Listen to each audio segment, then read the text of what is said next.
Witajcie, aż się boję komentarzy, bo co powiecie, jeżeli znowu zobaczycie niebieskie ptaszki?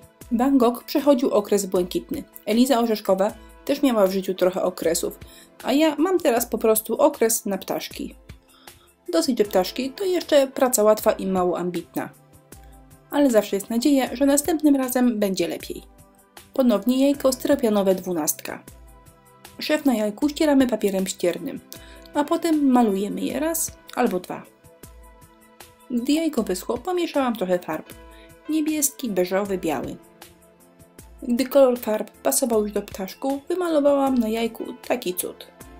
Od ręki i jak wyszło, bez mierzenia i bez cyrkla. Ponownie odczekałam do wyschnięcia farby i teraz zajmę się papierem ryżowym. Ptaszki śliczne wydzieramy z papieru. Jeżeli nie ma innej możliwości, pomagamy sobie nożyczkami, ale najlepiej jest wydrzeć. Ta wielkość ptaszków do jajek 12 pasuje znakomicie. Do przyklejania użyję kleju z werniksem, czyli pomieszanego z lakierem. Papier ryżowy przyklejamy jak serwetkę, po prostu paćkamy klejem z góry. Kleju należy dać obficie, natomiast jeżeli będzie go za dużo, zebrać pędzelkiem z powrotem do pojemniczka. Tym razem przykleiłam połowę ptaszków, wysuszyłam jajko, a potem przykleiłam drugą połowę. A teraz lekko wycieniuję brzegi niebieskiego. Przyda się skośny pędzelek, opóźniacz do wysychania farb akrylowych oraz brązowa farba. Farbę mieszamy z odrobiną opóźniacza.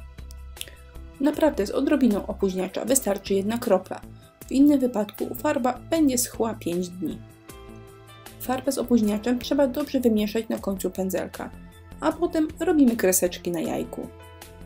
Nic trudnego, a jak nam się nie spodoba, to możemy jeszcze przez 2 godziny to zmyć. Jajko z cieniowanymi brzegami prezentuje się lepiej. Zobaczcie sami. A teraz lakierowanie, lakier akrylowy, matowy. Po wyschnięciu lakieru matowego specjalnym lakierem o potrójnej grubości krycia pokryłam ptaszki oraz ich białe tło. Lakier jest super, ale uwaga, trzeba zawsze kłaść cieniutką warstwę. Można 2, 3, ale zawsze cieniutko. Jeżeli położycie za grubo jedną warstwę, to ona paskudnie popęka. A teraz konturówka złota i zawijamy. Konturówki do jajek pasują znakomicie. Dają im taki trzeci wymiar. To naprawdę nic trudnego. Aha, i pamiętajcie, żeby konturówek nie lakierować. Nie ma takiej potrzeby.